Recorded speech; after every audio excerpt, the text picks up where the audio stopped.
Hello students, आज हम लोग वेरिएशन चैप्टर पढ़ेंगे।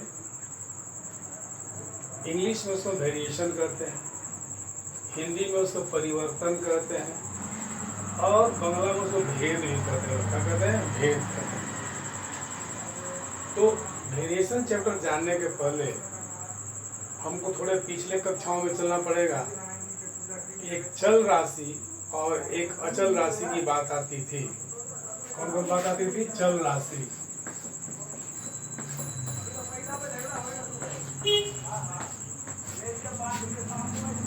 और अचल राशि।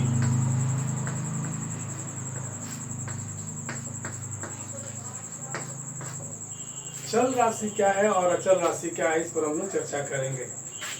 जैसे मान लिया जाए कि ये 3x है, तो x का मान जो है बदलता है। x का मान कोई 1 भी कर सकता है, x का मान कोई 2 भी कर सकता है, x का मान 3, माने x का मान बदलता है। इसलिए यहाँ पर जो है एक जो है चल राशि हो गया, लेकिन 3 का मान हमेशा 3 ही रहता है, वो बदलता नहीं है। इसलिए इसको हम लोग अचल राशि कहते हैं। क्या कहते हैं? अचल राशि। जैसे उदाहरण के लिए जरा देखो, कोई x का मान 2 रखा तो 3 × 2 और 6 हो गया। किसी ने x का मान जो है 3 रखा तो 3 × 3 9 हो गया। किसी ने x का मान 4 रखा तो 3 × 4 क्या हुआ? 12 हो गया। तो हम लोग देख रहे हैं कि x का मान बदलने पर ये पूरा मान का होता बदल रहा है, लेकिन 3 जो अपनी जगह ही पे रहना है। इसलिए यहाँ पर 3 जो है अचल राशि हुआ और ये जो x जो क्या हुआ? चल राशि है, मतलब इसका मान बदलता है। जैसे मान लीजिए यहाँ पर जो है 3x + 4y, यहाँ हम लोग देख रहे हैं 2 ठो चल राशि है, एक x और एक तो क्या है? y है। इसमें जो है अचल राशि कौन है? 3 है। इसमें अचल राशि कौन है? 4 है। तो हम लोग जब चल राशि और अचल राशि की बात जब करेंगे तो समझ लेना पड़ेगा कि चल राशि का मतलब उसका मान क्या होता है? बदलता है, चलते रहता है। और अचल का मतलब हो गया कि वो चलता नहीं, वो फिक्स्ड है। अब हम लोग जो है देखेंगे कि आखिर ये परिवर्तन क्या है, भेद क्या है, या वेरिएशन क्या है। जैसे मान लो हम बाजार गए हैं और 10 रुपया दिए, हमको 1 kg जो है आलू मिला। मान लो 10 रुपया दिए, 1 किलो आलू मिला। अगर हम 20 रुपया दे रहे हैं तो स्वाभाविक 2 किलो मिलेगा। 30 रुपया दे रहे हैं तो 3 किलो मिलेगा। तो हम क्या देख रहे हैं कि अगर हमारा मूल्य जो बढ़ रहा है, जैसे ये 10 रुपया था, इसका डबल 20 हो गया, 3 × 30, तो ये मूल्य बढ़ रहा है तो आलू का परिमाण भी बढ़ रहा है। मतलब इसके बदलने से वो भी बदल रहा है। हम उल्टा भी सोच सकते हैं कि यदि 1 किलो आलू ले रहे हैं 10 रुपया दे रहे हैं, 2 किलो आलू ले रहे हैं तो 20 रुपया दे रहे हैं। तो अगर ये जो आलू का जो ये परिमाण है, मान लीजिए कि ये परिमाण है और ये मान लो मूल्य है, तो मूल्य और परिमाण क्या दिखाई पड़ रहा है कि यदि ये बढ़ रहा है तो वो भी बढ़ रहा है, ये घट रहा है तो वो भी घट रहा है। जैसे मान लीजिए कि 1 किलो था 10 रुपये हो गया, 2 किलो था 20 रुपये हो गया, 3 किलो था 30 रुपये हो गया। तो ये जब बढ़ रहा है तो ये भी बढ़ रहा है और वो घटेगा तो भी घटेगा। तो हम देख रहे हैं कि मूल्य और परिमाण एक दूसरे पर, ये बदल रहा है तो भी बदल रहा है।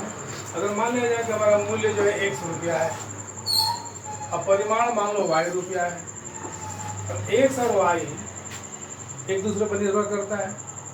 मतलब ये बढ़ेगा तो भी बढ़ेगा, ये घटेगा तो भी घटेगा। नहीं, ये परिवर्तन हो रहा है। ये क्या हो रहा है? परिवर्तन हो रहा है। अब सवाल है कि परिवर्तन 2 तरह के होंगे, उसके बाद में भी आ रहे हैं। जरा हम लोग दूसरे शब्द में सोचें कि मान लो कि हमारा काम का परिमाण फिक्स्ड है, एक घर हमको बनाना है, 20 आदमी लगे हैं, तो मान लो कि वो 4 दिन में पूरा करते हैं 20 आदमी। अगर हम लोग मान लो वहाँ पर हम 40 आदमी लगा दें, ये मान लो हमारा आदमी है, यहाँ पर मान लो 3 है, काम हमारा फिक्स्ड है। मान लो हमको एक घर बनाना है, काम हमारा निश्चित हो गया। तो मान लो आदमी 20 है और दिन 4 लग रहा है। अब आदमी जो है 40 हो गए, तो जब आदमी बढ़ जाएंगे तो दिन उसका आधा हो जाएगा। कितना हो जाएगा? 2 हो जाएगा। तो हम यहाँ क्या देख रहे हैं कि आदमी बढ़ रहा है तो दिन क्या हो रहा है? घट रहा है। आदमी बढ़ रहा है तो क्या हो रहा है? दिन घट रहा है। ये भी तो परिवर्तन है। ये भी क्या है? परिवर्तन है। इससे बढ़ रहा है तो वो घट रहा है। तो हम लोग जो है अब वो परिवर्तन तो समझ लेकिन एक के बदलने से दूसरे को क्या प्रभाव पड़ता है, वो क्या करता है, वो भी बदलता है। अब सवाल है कि बढ़ता है कि घटता है। इसके आधार पर अब हम लोग परिवर्तन के बारे में चर्चा करेंगे। अब हम लोग सरल समानुपात के बारे में पढ़ेंगे। उसको अंग्रेजी में हम लोग डायरेक्टली प्रोपोर्शनल कहते हैं। अगर एक राशि अगर बदल रही है तो दूसरी राशि भी बदल रही है, तो बात हमें जाना है। अगर पहली राशि बढ़ रही है तो दूसरी राशि भी बढ़ रही है। जैसे हमने उदाहरण दिया, जैसे मान लीजिए कि कपड़ा और दाम। अगर कपड़ा ज़्यादा लेंगे तो दाम ज़्यादा देना पड़ेगा, कपड़ा कम लेंगे तो दाम कम देना पड़ेगा। तो कपड़ा और दाम पर अगर हम लोग विचार करें, दोनों में क्या परिवर्तन हो रहा है? एक दूसरे का समानुपाती हो रहा है, मतलब वो बढ़ रहा है तो वो भी बढ़ रहा है। तो इस तरह के जो परिवर्तन होता है उसको हम लोग डायरेक्टली प्रोपोर्शनल या सरल समानुपात कहते हैं। जैसे मान लिया जाए कि कपड़ा का 1 मीटर कपड़ा है और दाम है मान लो ₹Y है। ये कपड़ा है और ये मान लो मूल्य है। तो कपड़ा बढ़ा तो दाम बढ़ा, कपड़ा घटा तो दाम घटा। तो दोनों में क्या हमको मैंने संबंध दिखाई पड़ रहा है? दोनों एक दूसरे के समानुपाती हो रहे हैं। तो उसको हम लोग ऐसे लिखते हैं x समानुपाती y। इस चिन्ह का नाम है समानुपात। इसको सरल समानुपाती भी लोग कहते हैं। तो एक समानुपाती y है। तो अब एक बात जानना होगा कि समानुपाती हो, अगर उसको हमको बराबर में लाना होता है तो हमेशा एक स्थिर मान से गुणा किया जाता है। ये नियम है कि ये x बराबर, यानी समानुपाती को हमने बराबर में लाया है तो k इंटू वाई, जहाँ k अशून्य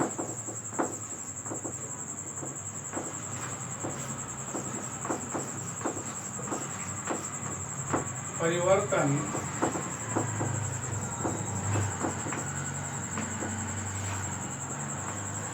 स्थिरांक है। तो x बराबर k इंटू वाई, k का मान फिक्स रहता है।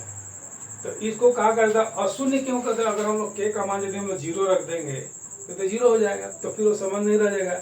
इसलिए अशून्य मतलब शून्य नहीं है। k का जो मान आएगा शून्य छोड़कर दूसरा, इसलिए उसका नाम अशून्य, मतलब शून्य नहीं है। हमेशा दिमाग में रखना है। तो एक बार लिखते हैं लेकिन बार बार तुमको दिमाग में रखना पड़ेगा।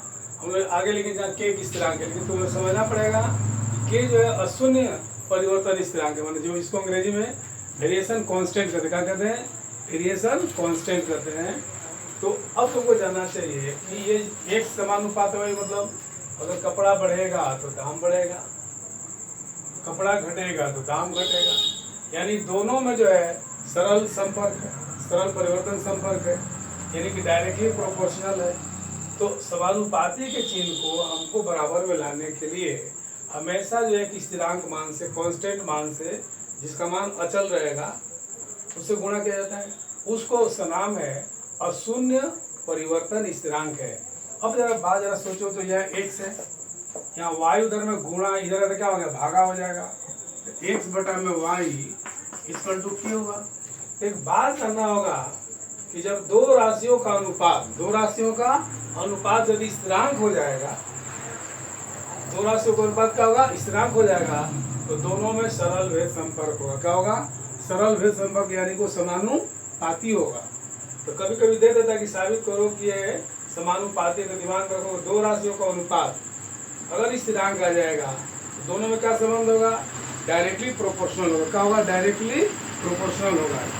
अब हम लोग ने डायरेक्टली प्रोपोर्शनल है कि जब दो राशियां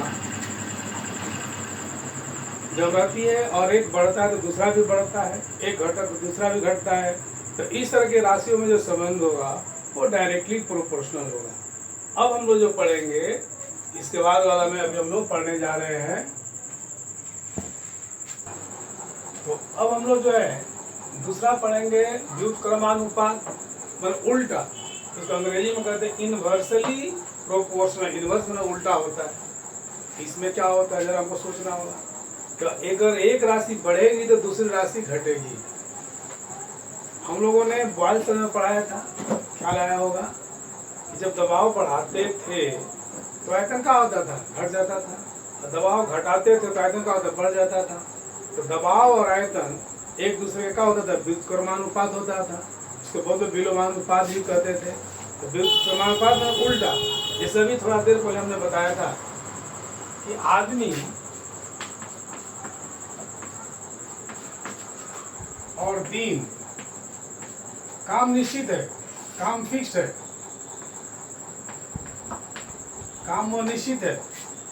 तो अब हमको सोचना कि आदमी और दिन में क्या संपर्क होगा। आदमी बढ़ेंगे तो दिन क्या होगा, कम हो जाएगा, और आदमी यदि कम होंगे तो दिन का होगा, बढ़ जाएगा। तो ये बढ़ रहा है तो वो घट रहा है, और ये घट रहा है तो वो क्या हो रहा है, बढ़ रहा है। उल्टा भी सोच सकते हैं, यदि कम दिन में करना होगा आदमी ज़्यादा लगाना होगा, ज़्यादा दिन में करना होगा आदमी कम लगाना, तो वो यदि बढ़ रहा है तो क्या हो रहा है, घट रहा है। तो इस तरह के जो परिवर्तन जो होते हैं उसको हम लोग व्युत्क्रमानुपात कहते हैं या इनवर्सली प्रोपोर्शनल कहते हैं। अंग्रेजी में इनवर्सली प्रोपोर्शनल कहते हैं। जैसे मान लिया जाए कि एक आदमी है, कोई काम निश्चित काम फिक्स्ड है, मान लो घर बनाना है या तालाब खोदना है या फील्ड जोतना है, मान लो वाई दिन में करते हैं। तो दोनों में क्या संबंध होगा, एक्स विलोमानुपाती वाई। यानी ये होता है 1/y मतलब विलोमानुपाती, मतलब ये बढ़ेगा तो वो घटेगा और ये घटेगा तो वो बढ़ेगा। अगर हमने अभी थोड़ा देर पहले बताया था कि समानुपाती हो या विलोमानुपाती हो, अगर हम उसको बराबर में लाएंगे तो एक स्थिर मान से गुणा करना पड़ेगा, अचल राशि से गुणा करना पड़ेगा। तो x is equal to k into 1/y,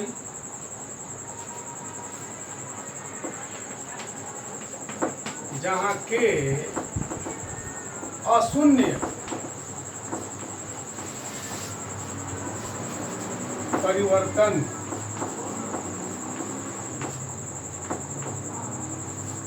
स्थिरांक,